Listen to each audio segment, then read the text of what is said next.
Felix Gary Gray starts his movie with a bang. The scenery is of course Compton, a little suburb of Los Angeles with a very high crime rate and gang wars as well. The first character that's introduced is Eric Wright, better known as Eazy-e, a little criminal that sells dope on the side to get around. While meeting with his dealers, the police arrives and they not only knock on the door, no, they bust it wide open with a tank-like SWAT vehicle. It's like the opening of an action movie, and when Eric finally escapes this mayhem, the letters are thrown on the screen with a bam! Straight outta Compton! Compton is one of the birthplaces of gangster rap, and this movie chronicles the background history and the rise of the famous group NWA and its members. The first half of it is just an excellent music biopic meets gangster movie and superhero tropes as well. It tells us the origin story of one of the most notorious rap ensembles ever, and we get to spend really a great amount of time with our three main protagonists: Eazy-e, Dr. Dre and Ice Cube. The group is completed by MC Ren and DJ Yella. In regard to the real story, it's a little bit sad that the latter two get reduced to side characters, but as a movie it works nevertheless. Right from the start you get the feeling that these characters are somewhat special and the actors are just so great in their roles. This never feels like an imitation, but rather quite genuine. Corey Hawkins plays Dr. Dre, while the real-life son of Ice Cube, O'Shea Jackson Jr., portrays his father. And it really works to their advantage because he almost looks exactly like him. For some time it was also considered to let the son of Eazy-e do the same thing, but it didn't work out, so they casted Jason Mitchell and he does a fantastic job here.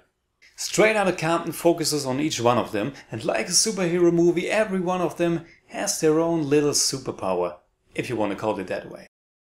Dr. Dre is the man on the turntables, the one with the wide knowledge and love for music, who knows how to produce and give their songs the right beats.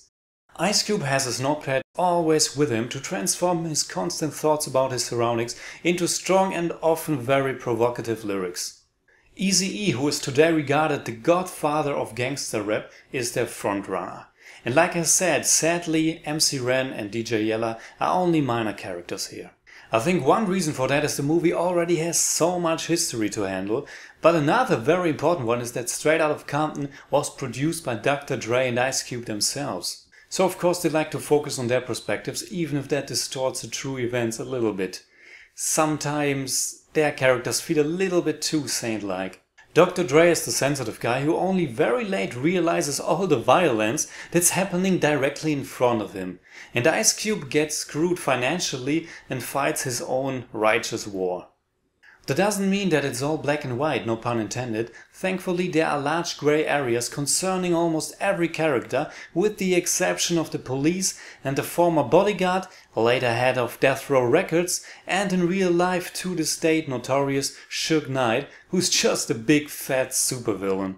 But to be quite honest, when I read about him on the internet, I think this depiction might be pretty accurate. I think the character who embodies this ambivalent approach best is Paul Giamatti's Jerry Heller, the manager of NWA. His role in this is so much more interesting and deeper than his largely one-side figure in his other music biopic, Love and Mercy, only a few months earlier. Heller seems to be screwing with them a little bit, but in the same time really cares about these rappers and wants to help them as well. Where the movie does a terrific job is in giving the audience a vivid and immersive picture of the time period of the late 80s and early 90s. The life in the ghetto, the dreams and hopes of escaping, and of course the Los Angeles Police Department with its racism and open violence against black people. All of it is in the movie and creates an atmosphere that feels somewhat authentic and simultaneously a little bit like a gangster movie.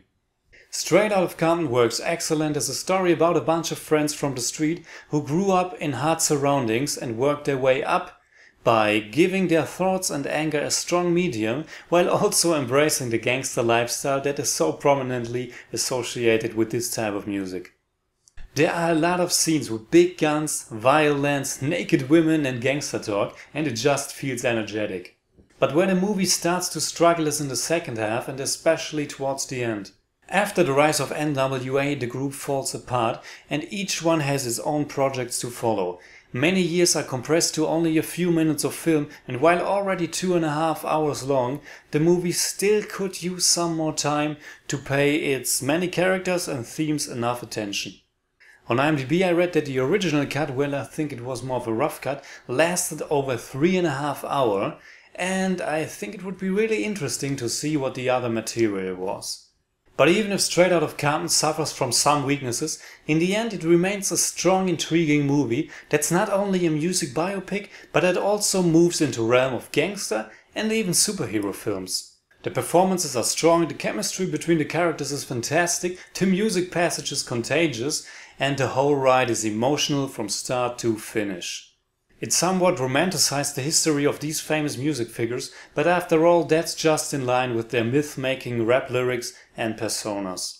Keep in mind this is not a documentary, but a very powerful, emotional, fictionalized ride of the history of gangster rap with Eazy-e, Dr. Dre and Ice Cube as their heroes. So what about you? Did you like Straight Outta Compton? What are your thoughts about it? Please tell me in the comments below, and I hope to see you guys in my next movie review.